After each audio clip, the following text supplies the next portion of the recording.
Greetings, everyone. Thank you so much for joining yet another webinar that the Africa Evidence Network has pulled together. Today, the webinar title is Capacity Development for EIDM in Africa, the implications of targeting structural and value issues for the ecosystem actors. So we are very excited to have this discussion and make sure that we continue to contribute to the ecosystem. I think just to make things easier today, so that all of us that are attending the webinar can hear each other, we would invite you as much as possible to participate in the webinar. And also just note that this webinar is being recorded so that we have an opportunity to share with you when the session is finished. For people that haven't gotten an opportunity to join us and be part of this webinar. Can we also request that your cameras are off just to save bandwidth so that the people that are having slow connections can be able to stay longer in the session and participate as well. And also we'll request that you have your mics off unless you're prompted by the facilitator so that we reduce the disruption as well as we are recording this particular session. In case of any technical difficulties, please write to Charity on the chat so that she can find ways to assist you with the challenge that you're experiencing there. And also we'll use the chat box for comments, questions, inputs. Please keep them coming, all those comments as the discussion is going on. Just to take you back, because this work started in 2020 with the development of the manifesto that was drafted during Evidence 2020 online as a declaration by all Africa's evidence ecosystem about the kind of capacity development we practice. And also, this is the Africa-led approach to enhance capacities for EIDM in Africa. And most importantly, it serves as a resource to inspire the evidence ecosystem in the continent. And also, it challenges mainstream views on capacity building in EIDM in Africa. Please take time and look at the manifesto. It's on the AEN website. And also, I think some of our team members can put the link on the chat so that you can have easy access to the manifesto.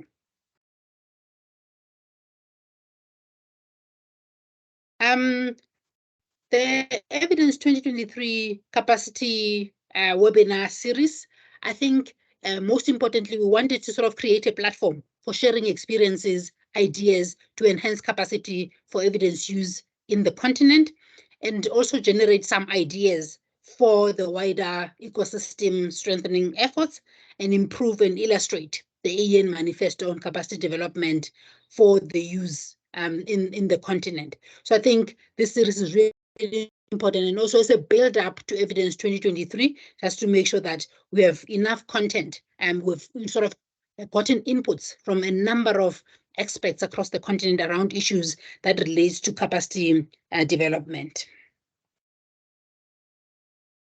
The webinar today is a session that we just really want to make that we explore the implications for different stakeholders of innovative approaches being deployed to address some of the structural and value issues within the evidence ecosystem in Africa. And I think I'm going to introduce now our moderator, who's going to introduce our panelists that are going to sort of share some of their insights on this topic. And also this session is a panel discussion, and I'll come back as the chair to close this session as well. And then at this point, I would like to hand over to our moderator for today, who is Kirchuffs, to moderate the discussions. Please feel free really to share on the chat your comments, your inputs as the discussions are going on, so that we can feed them into the session as our participants. Thank you very much. Over to you, Kirchuffs. Thank you very much, Cisse, for starting off, and thank you, colleagues at the AEN Secretariat, for putting these webinar series together. Obviously, we are contributing to knowledge within the ecosystem and ideas around how we are differently approaching capacity development within the ecosystem of our respective countries, are equally being put together for our mutual learning. And thank you, everyone who is joining us this afternoon. Since it's afternoon all around the continent, and then morning and evening if you're beyond the continent. For our discussion this afternoon, we have three amazing practitioners within the field who are going to share their experiences or lessons from their own experiences. Let me add that this webinar today is a continuation or feeds on from the previous the webinar session we had last month, and looking at the implications of these innovations that are happening around the structural and value issues around the continent. So straightforward, I'll move to our panelists, and we have Dr. Edwin Byusa, who has about 16 years of working experience, consultancy and volunteering in the development sector, and completed his PhD studies in science education. Currently, he is the capacity building lead for the Rwanda Economy Digitalization Program, the Rwandan Ministry of ICT and Innovations program implemented by Cenfri in partnership with the MasterCard Foundation. He possesses expertise in system strengthening around data for policy insights, a data-driven decision-making approach, M&E, capacity development projects and program management, and gender-responsive approaches. He worked with prominent organizations like the World Bank and UNICEF, as well as programs funded by the MasterCard Foundation, USAID, FCDO, the GAC, and NORAD, among others. Working relationship with other countries' programs in West and Francophone African countries and Middle East, as well as North African countries, Central and Southern African countries, and Eastern African countries are experiences that he possesses. He is also a reviewer of Scopus Index journals. As a dedicated and accomplished professional and results-oriented person as he is well prepared to drive organizational success through continuous improvement and building on tangible evidence. Next, I will introduce Professor Rokhaya Cisse, who is with the LARTES Laboratoire de Recherche sur les transformations économiques et sociales, based in Senegal. Prof. Cisse has a doctorate in sociology and is currently a researcher at IFEN, University Sheikh Anta Diop, based in Dakar, Senegal. He is assigned to LARTES. Okay, she specializes in education and human capital. With over 15 years of experience in research and development, she has built up a wealth of experience in coordinating quantitative and qualitative surveys and assessing the impact of development projects. She has also published several articles on the quality of learning, exclusion from the education system, girls' education, among others. She also has published several articles on poverty reduction, social exclusion, and vulnerable groups, women, youth, children, and other marginalized groups within that bracket. Prof. Rokhaya Cisse has been keen to share her research findings by disseminating them, writing policy briefs, and setting up an observatory on socioeconomic data in Senegal, which enables users of scientific evidence to make queries and find answers to their questions. Last but not least, I will introduce Daniel Dotse, who serves as the Group Chief Executive Officer of Lead for Africa, an organization dedicated, focused on addressing educational disparities across the African continent, with a deep commitment to fostering EIDM, capacity development. Daniel spearheads initiatives that empower Africa's youth with robust foundational literacy and numeracy skills. Guiding lead for Africa, he fosters a network of experts, locally led implementing organizations that collaborate closely with governments to drive scalable advancements in educational outcomes.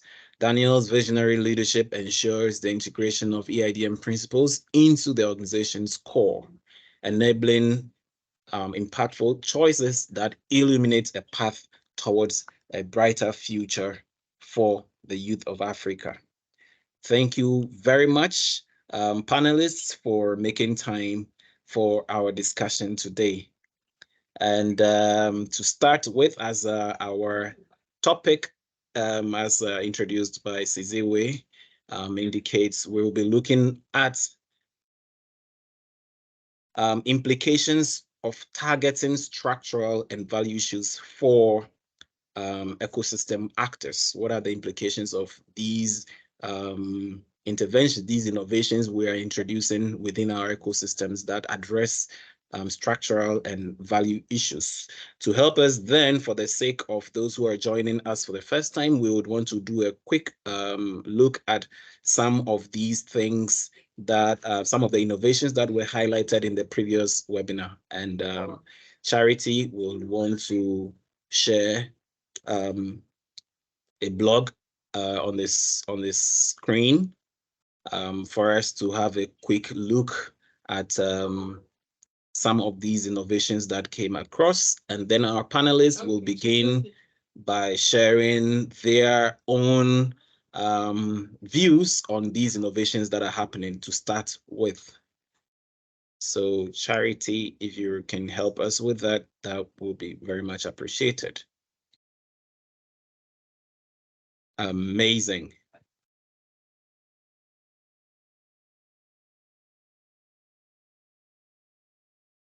So in there, we had different issues coming up around the structural issues, values and structural issues. And by those, we mean issues that go beyond organizations that we need to address for evidence to be made better use of. Otherwise, every intervention we put up, every effort we make within the ecosystem might be stifled by these issues.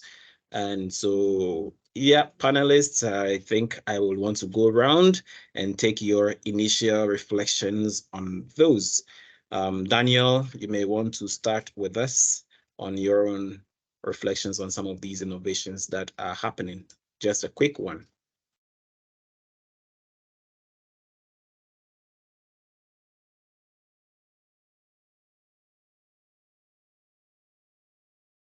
Okay, great. My mic was muted.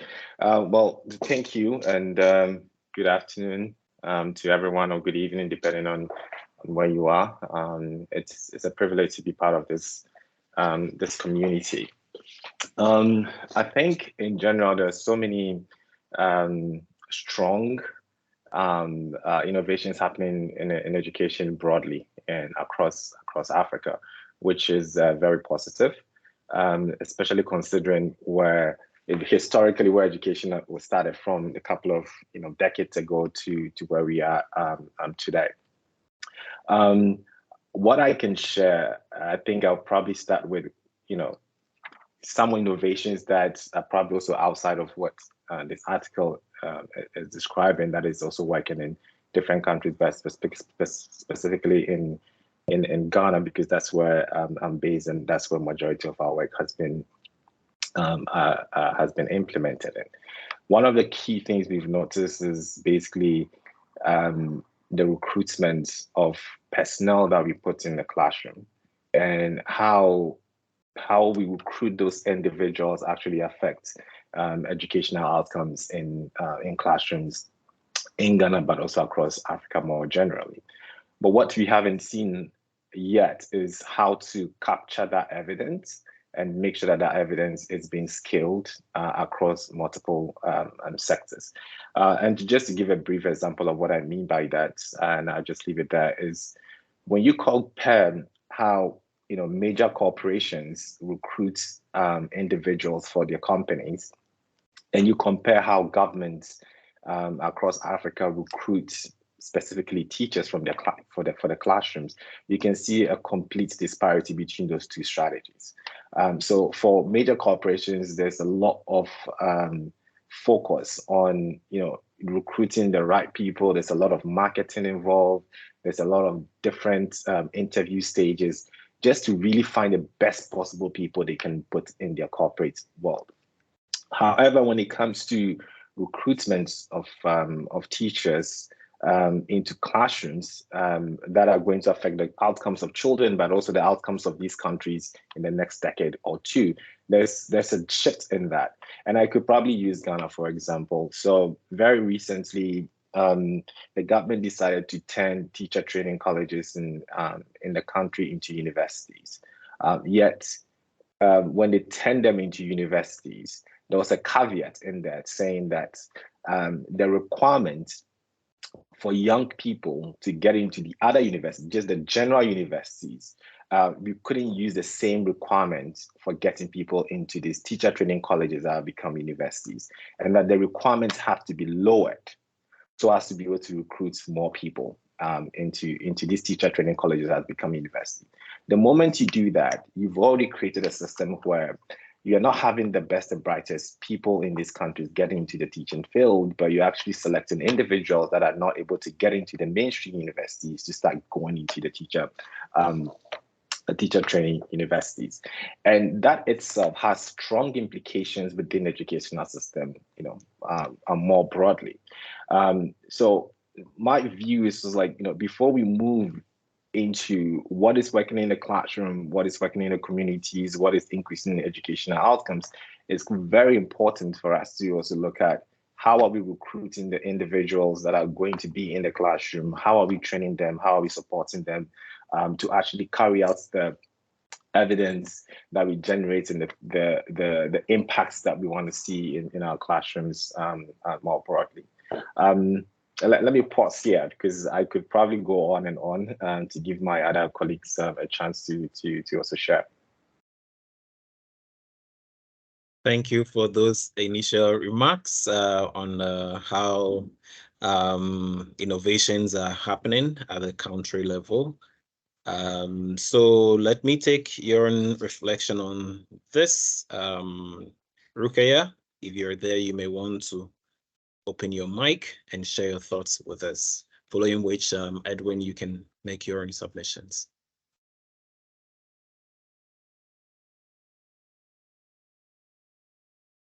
Good morning, everybody. Thank you for the opportunity to share our experience. Maybe I will have the chance to say that in Senegal, we are Francophone, so English is quite difficult for us.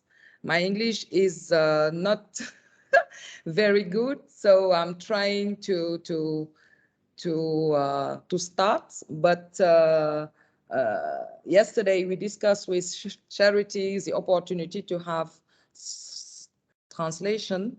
Maybe the moderator can help me to get in the question that we are talking about, just to summarize the key points.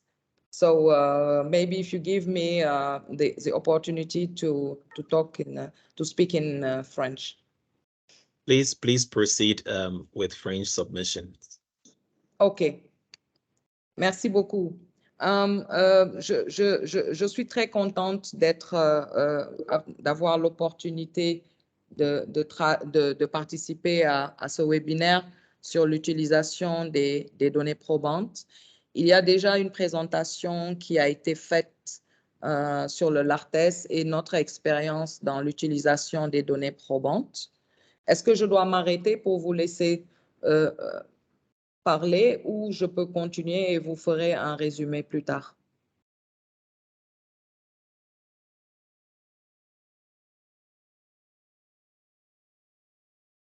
Kirchuffs?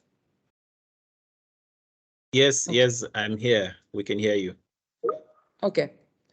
So,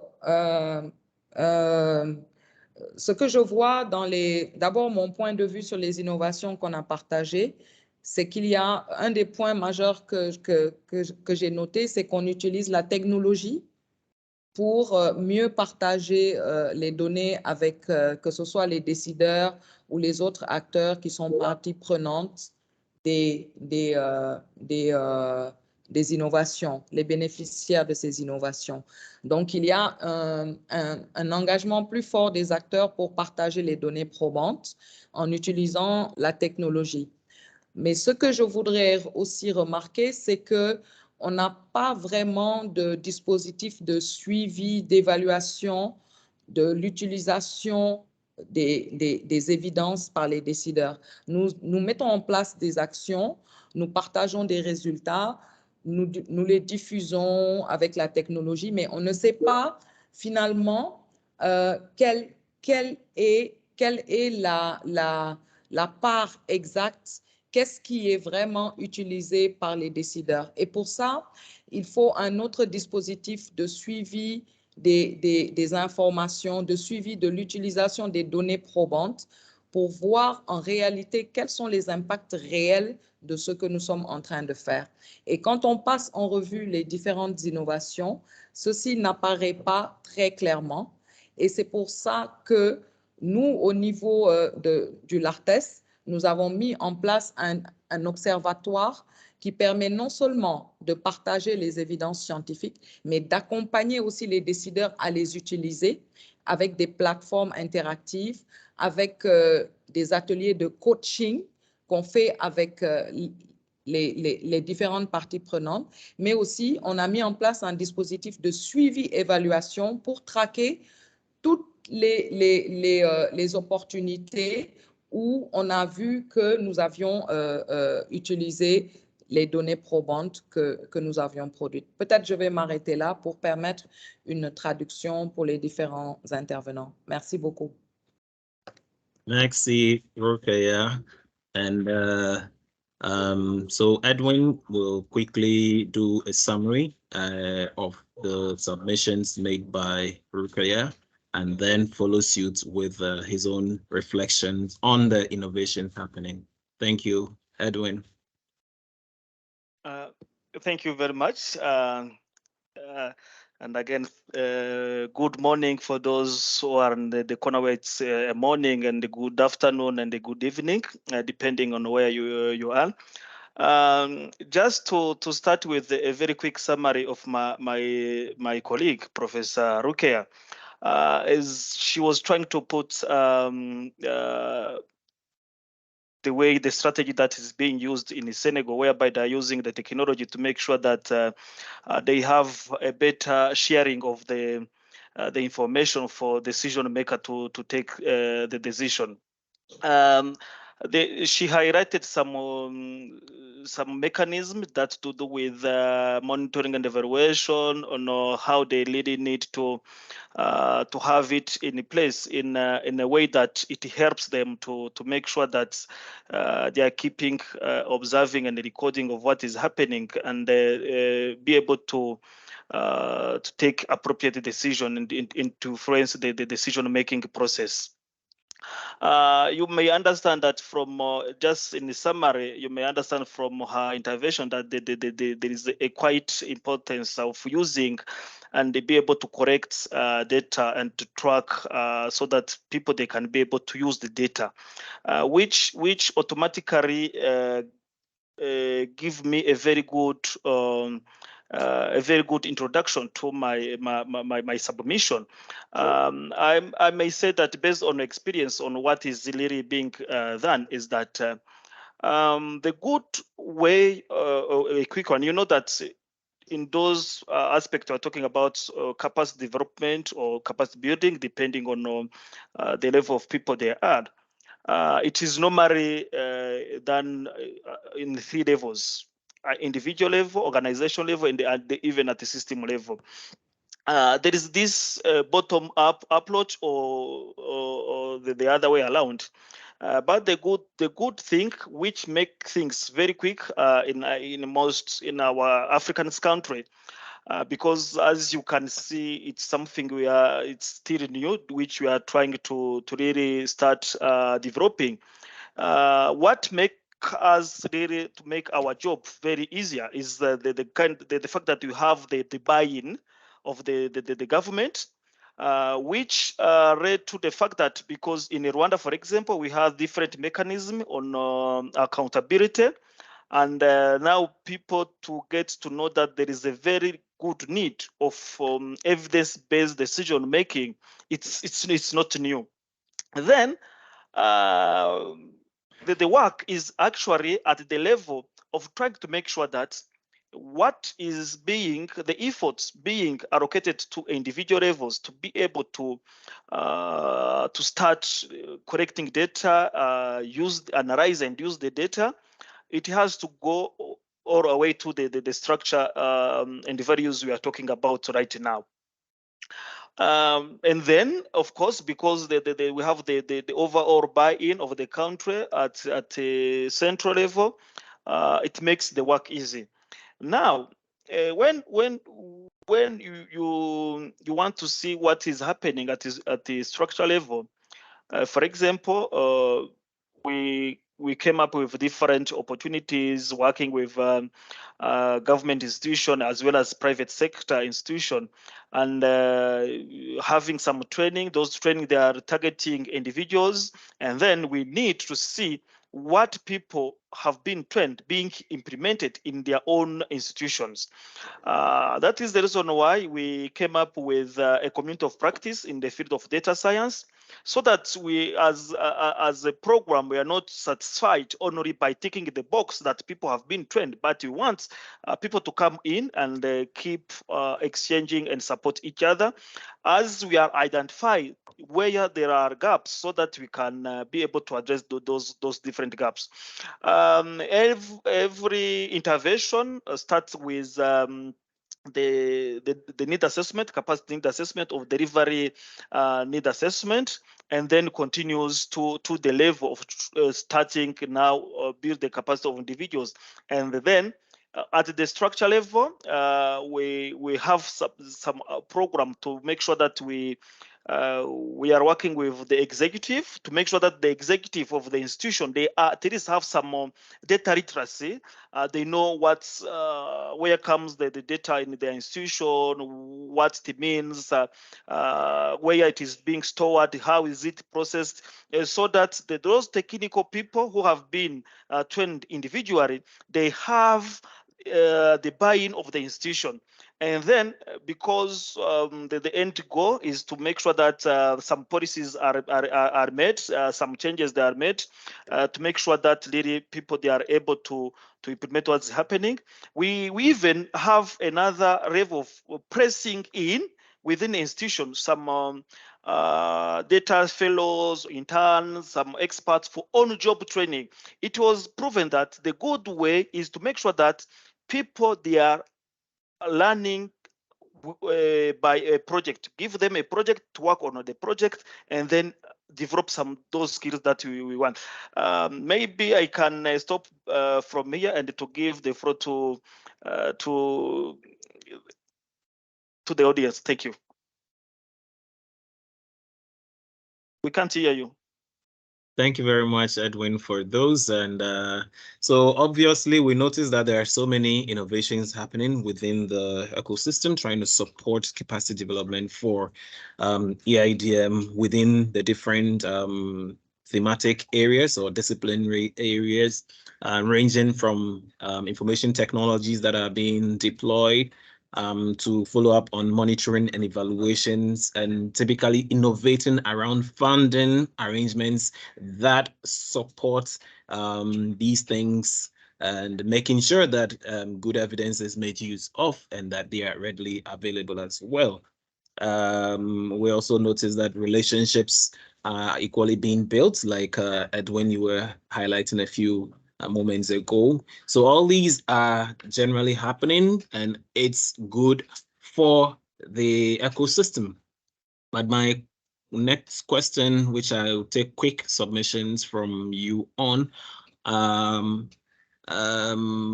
what implications can these innovations have on the ways our organizations work? From the different innovations happening, how do these affect the way we work, or what do we do differently in light of the innovations happening? Let me start from you, Edwin, in the next 1 or 2 minutes, if you can share your thoughts on that. Thank you very much. Actually, the implications to our organization, we have again to come up with some more approach which are flexible enough to make sure that, and at one point, be ready to adopt some unconventional methods. Because we can't stick to theories on some of the things which were developed some 20 years back. You know that when it comes to technology, I can remember Professor talked about, Rokhaya talked about the use of technology, whereby she highlighted even the issue of the appropriate M&E. And then in that case, for example, if I come back to my own organization and how our program is working, we know that in technology, things are changing to the speed that in next 10 years, you may expect a total different thing. And you can even, and again, my Daniel talked about something in education system. We know that even the behavior, we have some theories in education which are still stand, which we are still currently applying, but the environment is changing.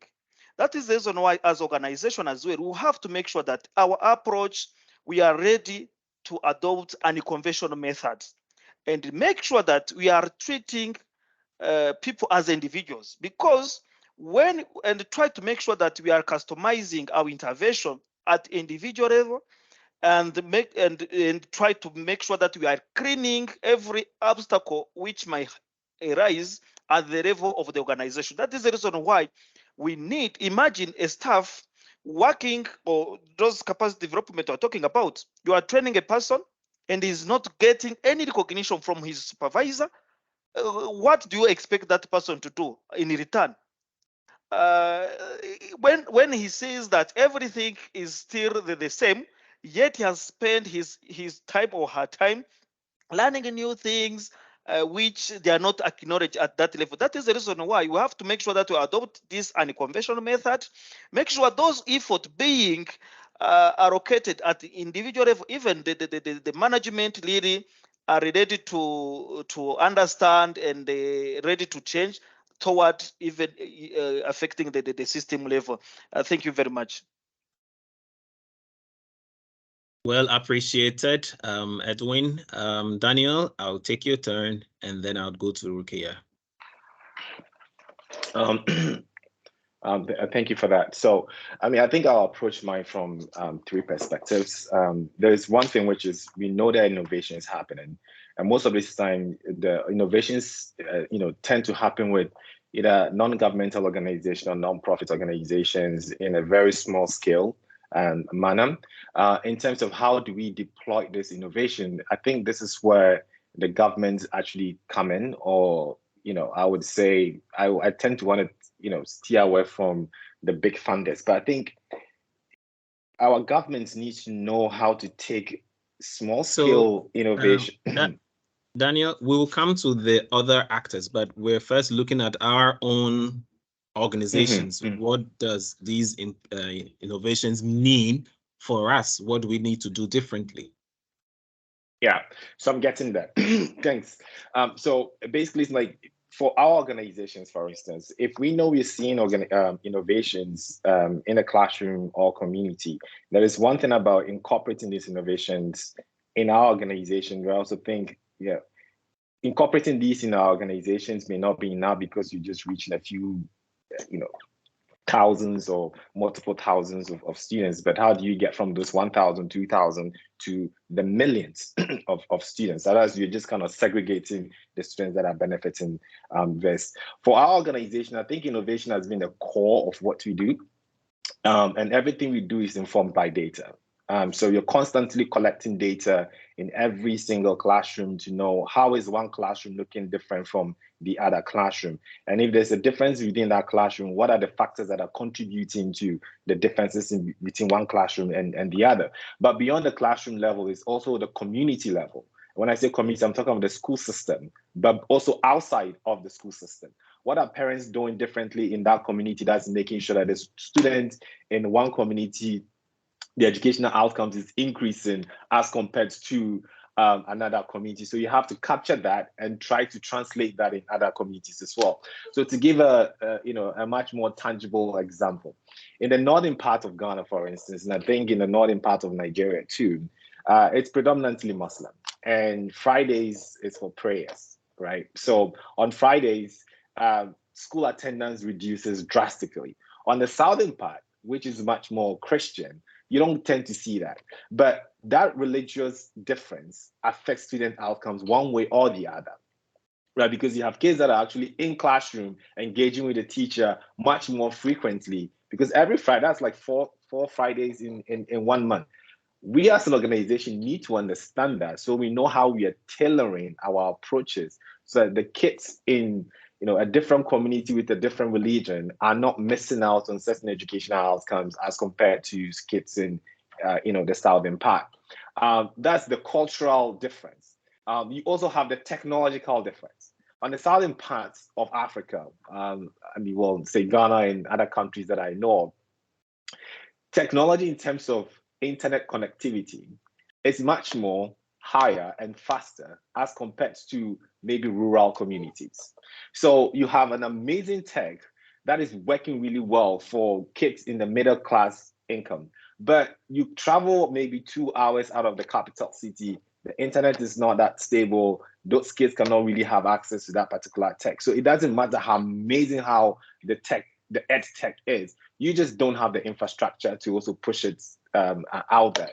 So it's kind of like understanding the different geographical characteristics of where these schools are and where their communities are to know which technology works best for that particular community. So as far as we are concerned as an organization, we do our best to disaggregate those technologies. So what may work for a community in the north will not necessarily work for a community in the southern part of the country, and it's our responsibility to know how do we make up for those gaps of those two differences. Thank you, Daniel, for those submissions. And before Rokhaya comes in, I want to inform the audience that you have opportunity to ask questions as well. And so at the points, we can invite you to share those questions via the chat box. So if you have any questions as our presenters are speaking, you may kindly put those in the chat box. And so Rokhaya, you may want to take your turn once again, and then Edwin can do the summary for us in English. Thank you. Thank you very much. Pour aller très vite, dans notre environnement, nous savons que les décideurs et les autres acteurs ont des difficultés pour utiliser les évidences. Et moi, je vais parler de notre expérience en tant qu'institution de recherche. Parce que vous savez, ce qui se passe, c'est que nous concentrons beaucoup d'efforts pour produire les données. 81% du budget des programmes de recherche va à la production des données. Mais après, ce qui se passe une fois que les données sont produites, c'est là que nous avons dû faire les plus grands changements. Parce que si vous concentrez tous vos efforts à produire les données et qu'après vos données ne sont pas utilisées, ça ne sert pratiquement à rien. Donc du coup, on était obligé de changer de stratégie parce que nous avons déjà, dans le domaine de l'éducation, nous avons choisi des ambassadeurs au niveau des décideurs. Il y a souvent au ministère de l'Éducation nationale ou dans les organisations qui travaillent sur l'éducation, ce qu'on appelle des ambassadeurs qui peuvent relayer le message qu'il y a des données qui sont disponibles.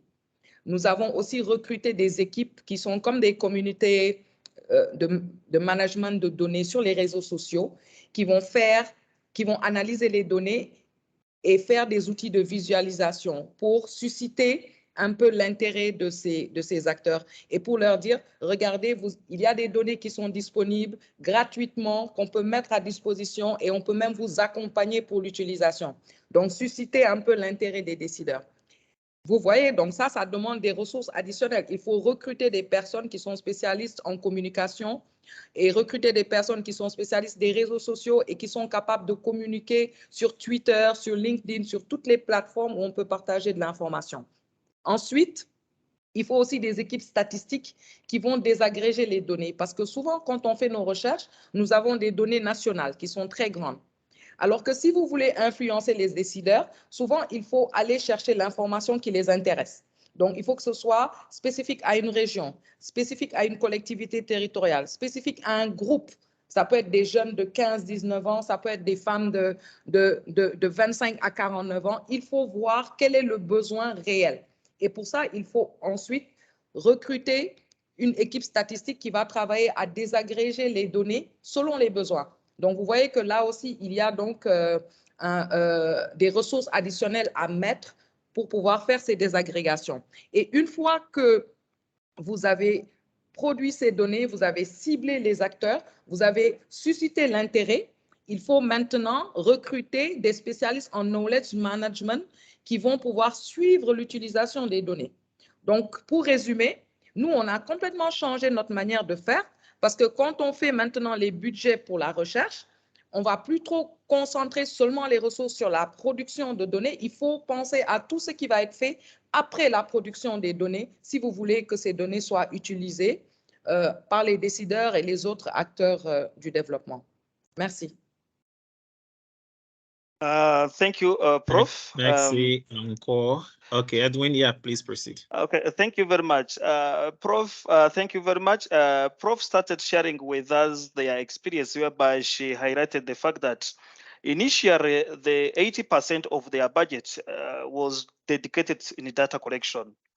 And then they have realized that there is an issue whereby a policymaker in Senegal, they are not really ready of using the insight out of the data, and then they have to change approach. By changing that approach, because they have realized that collecting data, analyzing data which are not utilized, it's nothing. It's like they're doing nothing, and then they have adopted different approaches which are really meant to make sure that the produced insight they are being utilized. She highlighted some of the strategies used, like getting some ambassador, what I can call data ambassador, just to keep awareness and make sure that they are using some social media to make sure that there is the data visualization, and even people who can go and they try to create some interest within those policymakers to know that they are available free insight to use to make some of the decision. This again created additional demand at their level, whereby they have to recruit additional staffing, including even statisticians, to make sure that the data, as they have identified the key policymaker, they may have to make sure that the insights are customized to their needs, to their context. That is the reason why the work of they just realized that they need those statisticians to make sure that the data or the insight is being customized to the particular need of the targeted policymaker. Then they have again realized that they need people who can play the role of knowledge management to make sure that they are keeping mobilizing people, sensitizing people around what is available so that the data can be used. This is in a summary what they did after realizing that the produced data is not utilized. People, they are not ready to use it as the way it is. Then they have adopted those different approaches to make sure that is being utilized. I hope I'm good. I'm making a very good summary, Prof. Thank you. Thank you very much, Edwin. You're welcome. Thank you for those, Edwin. And very well, from the 3 submissions, we get to see that these innovations happening particularly to us as implementing organizations or partners. We need to innovate internally for our own effectiveness as well as efficiency, kind of making the case for value for money in our operations. And so very much so across all three submissions. Now, next, I would want us to look at beyond our organizations, we work within an ecosystem. So there are other evidence producers, research organizations, civil society organizations, think tanks and universities and all that, even government units.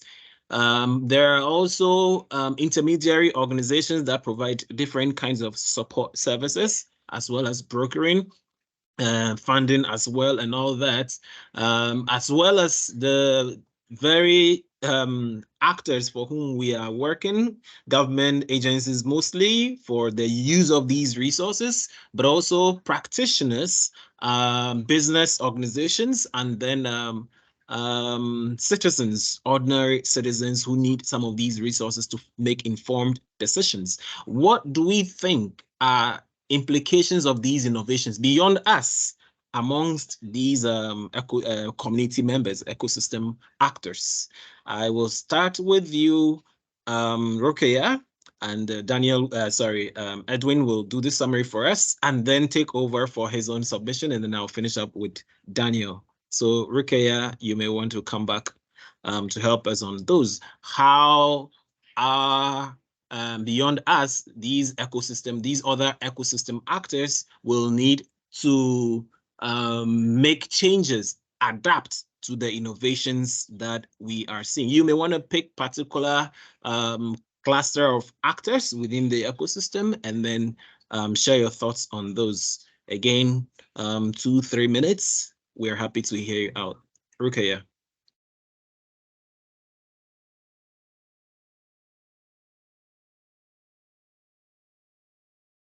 We can't hear you. Excuse me, you are muted. Yeah. Oh, sorry.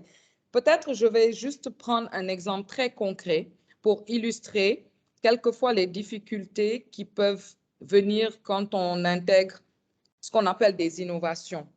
En réalité, souvent les acteurs, ils vont trop vite en besogne en disant c'est une innovation.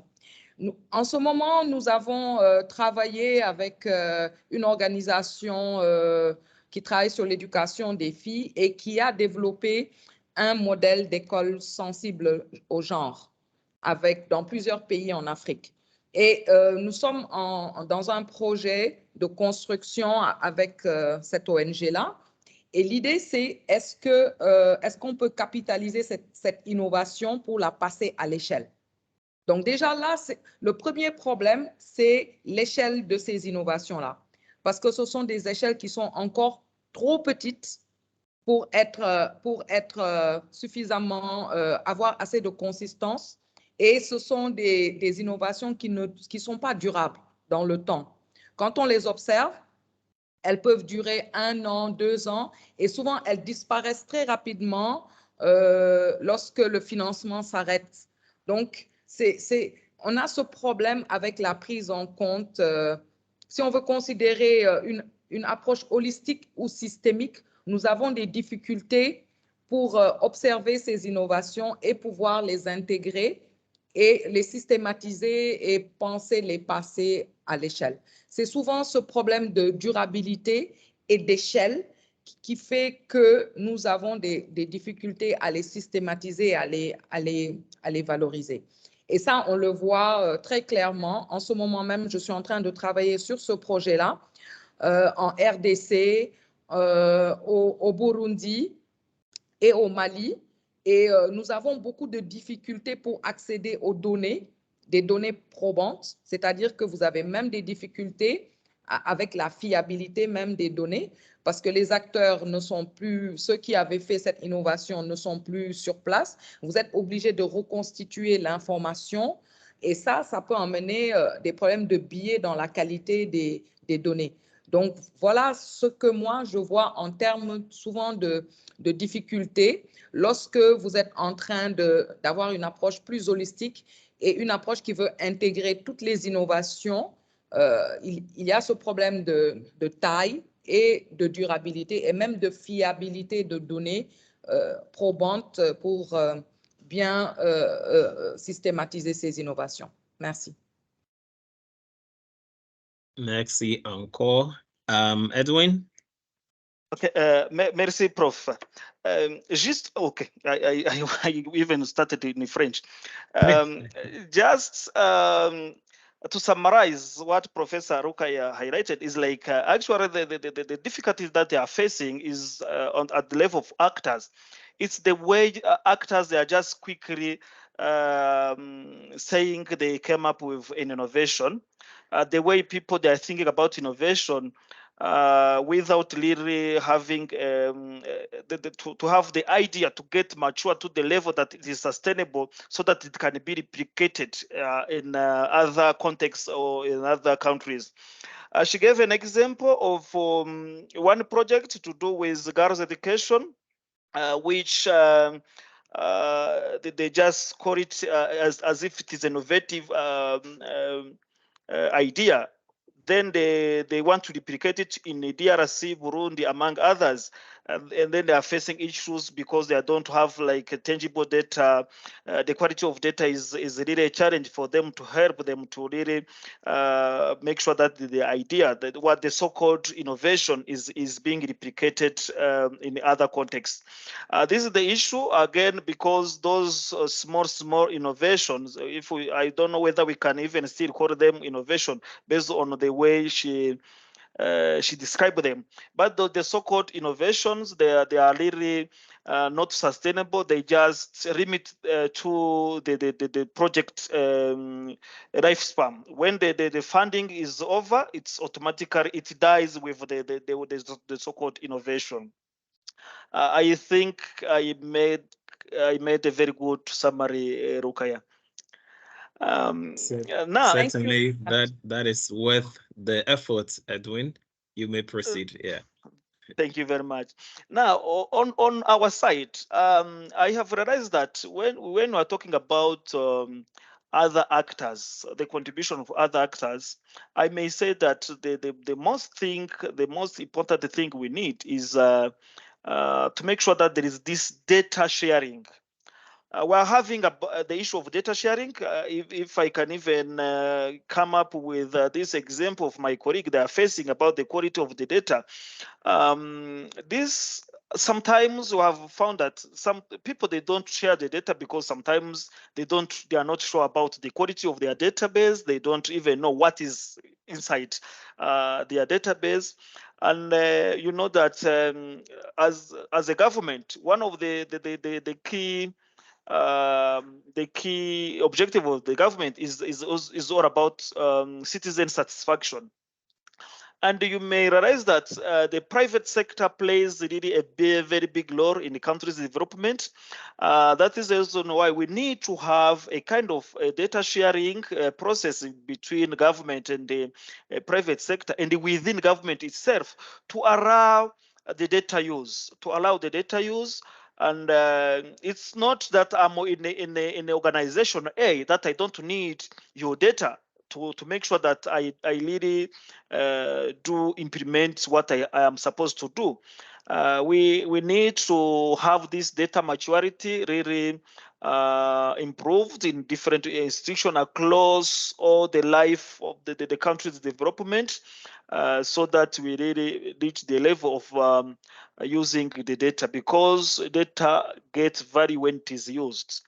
People started saying like this time around the data is God, and again others have realized that their data got the value when it is being used, even though you don't know. And some of them, they have started creating some business around the data. It's a field. If people, they get that value and they start exploring it, it will save a very big issue we are facing when we are talking about evidence. Is all about data. And then people, they should see the link between the data which sometimes other define it as computer ICT plus statistics. They should have that kind of combination and make sure that data is available. The idea of having open data portal is also one of the good approach which actors should really invest in. And then to allow people to do their work. And I can even take this as an example. You know that in academia, they need data on some of their project, and even validate some of the theories. They need data. The fact that you are having this open data, it will help even academic institution to create the good labor who are ready to face the industry need. Because, for example, there is this time around we are using, for example, for us, we are using big data. Those are operation data. They just keep correcting all the time and give the insight as it happening. This is something we have to have in place, and they have our academic institution producing really the people who are able to do the same and who can even face the new for coming technologies and the needs and for this Africa. Thank you very much. Thank you for those submissions, Edwin. So we're looking at quality and then their availability as well. Daniel, you may want to take the final bit on this, and then we can proceed. Daniel. Yeah, I agree with I share the thoughts of my colleagues, Rokhaya and Edwin, in terms of how, governments and the private sector and other entities in the ecosystem can help is, I think, from the educational standpoint, there's a lot of advocacy that we need to do on our part. Sometimes we assume that because everybody thinks education is important, people are actually going to put their resources, energy behind it. But it doesn't necessarily happen. So people would always put their energy and resources behind the things that are of their best interest and how it benefits them. So as we're generating data, we need to be able to go to the private sector, the government, and some part of government entities to let them understand how important this data is going to move the country forward in the government entity, but also move the private sector forward if within the private sector. And that's how we can be able to channel some of their funding and their resources back into the educational sector. That will give us more data and how we disseminate the data. That being said, we also need to understand what is the bigger picture in terms of challenges in Africa when it comes to data dissemination, when it also comes to just structures in education and the value system itself.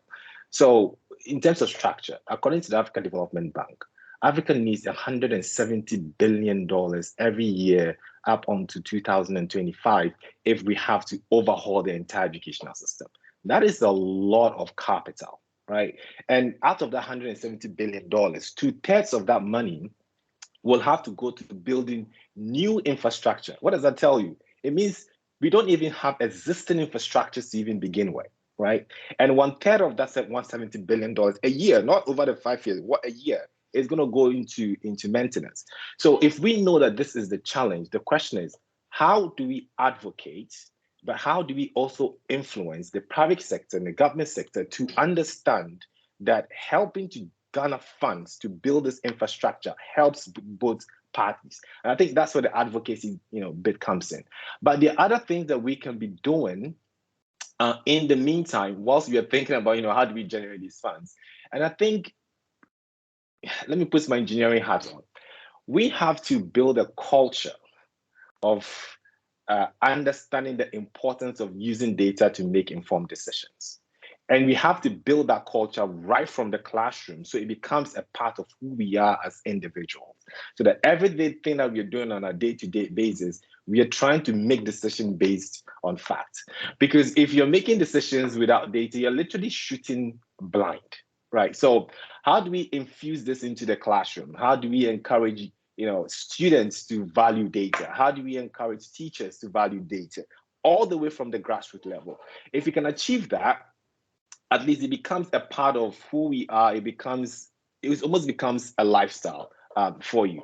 But I think it's quite important for us to really, really advocate for the importance of the data that you're collecting, generating. And I think the last point, I think both of my colleagues also touched on it, is also just the quality of data. And I think that comes down to human capacity development. Like, who are these individuals collecting data? What kind of questions are they asking? Are they even able to protect the data in a way that will make people feel comfortable to even give them that information in the first place?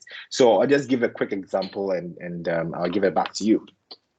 So there are a couple of schools that before Lead for Ghana moves into communities, we collect a lot of data to know, how many students are in the school, what is the gender ratio, academic performance, training of teachers, and so forth. And before we get into those communities, we actually request the data from an entity within Ghana, some of the government entities. And 90% of the time, the data that is given to us and the data that we collect on the ground, there's a disparity between the data. So you can have a school that says the student attendance is 200. You get into the school, student attendance is about 80. You get a data that says, last year's, national exams, the highest student scored a 96. You get into the school, you check the data, it's actually 46. So as an organization, it becomes, oh my God, if I can't trust this data, then I have to start building my own systems to be able to use the data that I can trust. So there's a lot of work that needs to be done about, how do we collect data that other institutions can trust, so that if Edwin, for instance, tells me I have this amazing quality data, I don't have to think twice. I can use this data to inform me about what I need to do or what I don't need to do without having to reinvest my own resources and finances into going to collect new data because I don't trust the data systems that is being used. So I think in summary, the first thing is understanding the challenges that the ecosystem is facing and how can we collectively bring the private sector, the government sector, and ourselves to help address those challenges. And then the other thing is, how are we really developing the human capacity of the individuals collecting, analyzing the data, and also building data systems that can be trusted. Thank you very much for those, Daniel. Very useful, obviously. I pick in the submissions around the need for constant engagement among stakeholders, and then possibly working towards quality assurance mechanisms within the ecosystem. I've still been looking forward to questions in the chat box, but since we don't have any as of yet, I will proceed to put some further questions to panelists, and I think I will start from you, Edwin. And so we've looked at the ecosystem, our own responsibilities in terms of change, and then those of other actors. If everyone is to act on these kind of suggestions that are coming forward, what high-end outcomes or potential impacts do we envisage? For instance, once everybody have kind of internalized these recommendations for their own operations, what do we think we can take? I mean, what expectations do we have if everything is done as we are suggesting? What was the expected changes that we look forward to seeing? So, Edwin, you want to start for us, please? Thank you very much. This is the simplest question from the beginning. The expectation is what this African Evidence Network is there for, is evidence informed decision making will happen. With that, we'll be having sustainable development of our continent and country. Thank you. Very useful summary in there. I'll come to you, Rokhaya. What do we envisage in terms of high-end outcomes and then potential impacts that we look out to see? Yes, Rokhaya. Oui, merci beaucoup, Kirchuffs. Je pense que c'est exactement comme Edwin a dit, l'utilisation des données pour faire des politiques. Parce que dans notre écosystème, le principal problème qui est là, c'est que les politiques ne sont pas guidées par des données probantes. Il y a des politiques qui sont nées de l'urgence. il y a un problème à régler et tout de suite, il y a des lois qui sont prises et on essaie de trouver des solutions très, très rapidement sans utiliser toute l'information scientifique disponible qui peut guider. Mais je crois qu'au-delà de l'utilisation, moi, mon point de vue, c'est que notre travail ne s'arrête pas simplement à voir que nos données sont utilisées par une diversité d'acteurs, que ce soit les décideurs, les acteurs de la société civile ou les partenaires au développement. L'idée, c'est que nos politiques soient évaluées, parce que dans notre écosystème, les politiques publiques ne sont pas évaluées. Elles sont mises en place, mais peut-être qu'elles doivent être réactualisées, peut-être qu'elles doivent être transformées. Et ça, je voudrais donner l'exemple d'un programme de protection sociale où nous avions été, au niveau du LARTES, conviés à participer à l'élaboration de la politique de protection sociale. Il y a un programme de bourse familiale qui est fait depuis maintenant bientôt une dizaine d'années. Mais là, le problème qui se pose, c'est que ce programme doit être revu. Mais il n'est pas revu, il n'est pas correctement évalué et on a besoin de produire encore des données et on a besoin de réviser ces politiques publiques à la lumière des données probantes. Donc, c'est un examen, je pense que c'est un parcours, c'est un chemin qui est permanent, c'est un engagement qui est permanent. Une fois que les décideurs utilisent nos données, on ne doit pas s'arrêter là. Il faut qu'on puisse continuer jusque dans l'évaluation systématique et régulière de ces politiques, toujours basée sur l'utilisation des données probantes. Merci. Thank you. I think yes, I think I have to summarize. Thank you very much.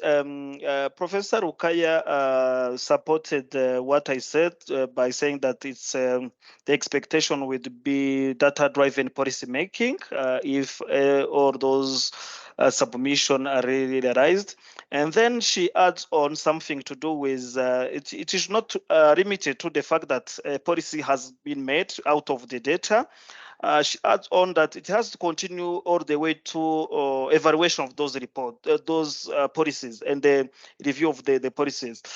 She even gave an example of social protection policy and the family bursary policy, if I can call it that way, whereby it has to be revised. Then they are struggling to get some data around it, how was it effective, all those things. Again, she gave an example highlighting the fact that the need of evidence-based policy making based on the fact that they used to see policies made out of emergence without any scientific proof of what is happening and the implication as well. Yes, this is another issue she highlighted, and then she thinks that we will reach that level and being able to even evaluate our policy and everything. Still having the mic, I would add my own portion saying that actually, even after those policies are made, we should be able to test them before bringing to the public. We should even be able to test those policies. In Rwanda, we are thinking about something to do with a policy lab whereby policies will be assessed. And again, combining to what Daniel said, initially I talked about something to do with combination of ICT data with ICT and the statistics to make data science. I would even say that in these things we are working toward data evidence-based decision making. We will realize that it's actually a multiple skills set we need, because we need economics who understand the business, who understand the field, who can even come up with appropriate questions. As a data scientist, they need people who can guide them in to know exactly what the question are, what question to respond to.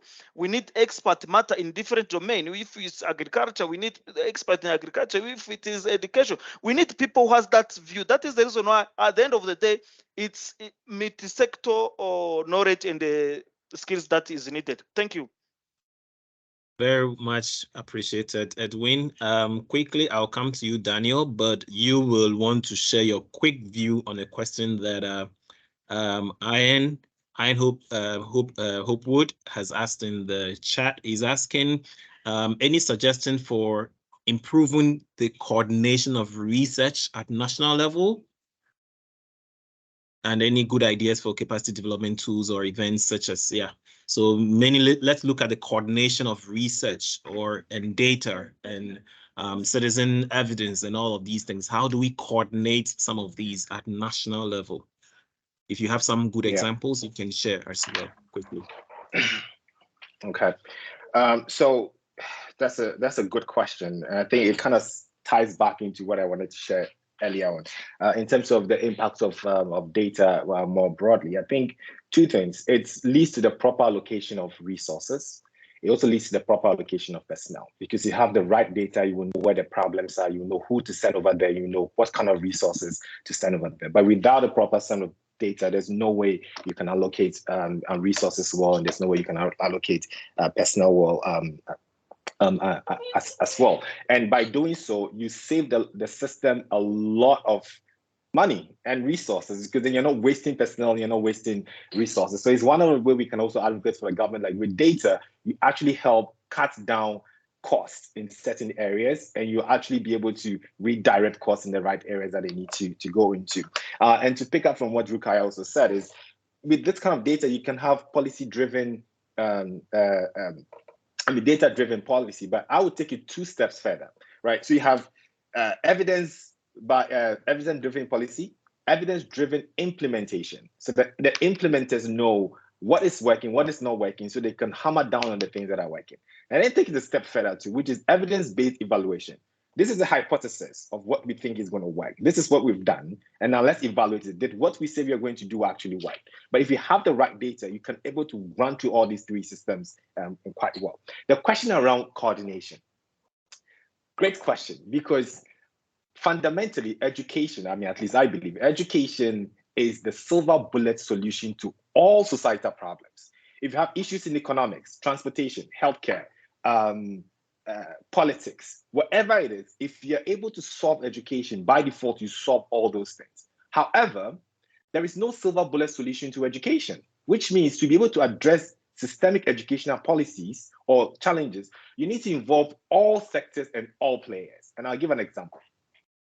If a child in a village in Kenya has to walk 2 hours to get to school, by the time they get to the school, they are tired. It's very difficult for them to learn anything. That is not an education problem. That is a transportation issue. If a child in northern Nigeria gets malaria and has to stay out of the classroom for 3 weeks and is not getting back into the classroom, that child has missed 3 weeks of education. That is not an education problem. It's a healthcare issue.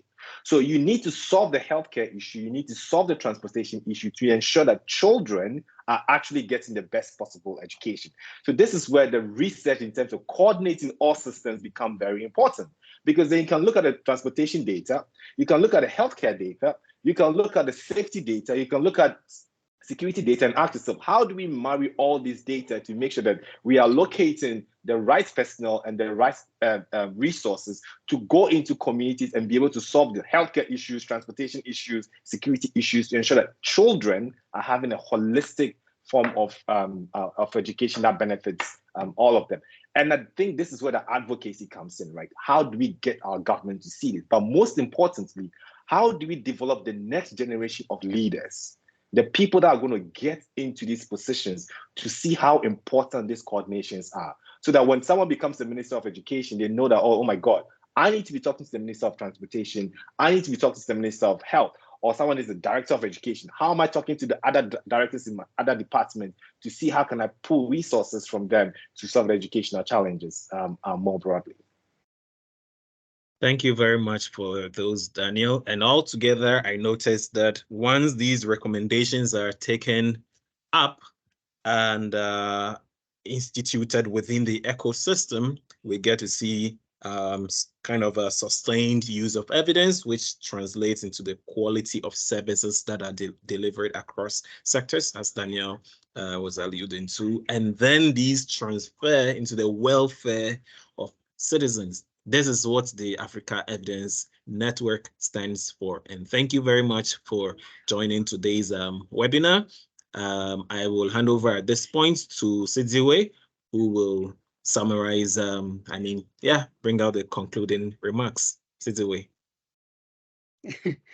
Thank you very much, Kirchuffs, for moderating the session. Thank you so much from the panelists that joined this session and shared their insight. I think I want to do a special shout out to Julie Belanga, who was also summarizing the French discussion on the chat, and also to Edwin for also adding that to make sure that our French community has a part in this discussion. So just to share that the recording will be shared, and also a blog will be written on the discussions that have been done here. Please join the AEN on LinkedIn so that you follow those discussions and continue those discussions. In case you have more questions, you have more things to share about the topic that we had today, please feel free to continue those conversations in that platform. We've been building up to evidence, and we have an amazing session there that we are going to be having.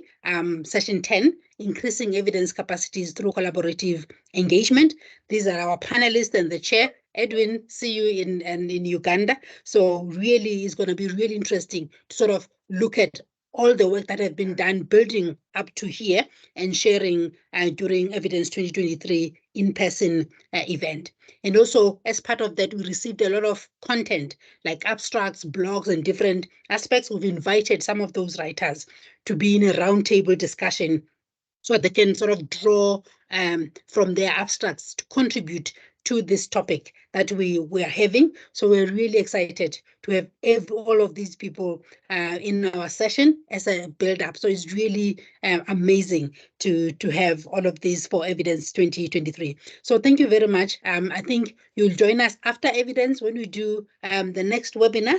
We don't have sort of more details yet right now. As soon as we have details, we'll share on all our social media platforms. So thank you very much, everybody, for joining us. We really, really appreciate your continued support as the AEN. Thank you so much.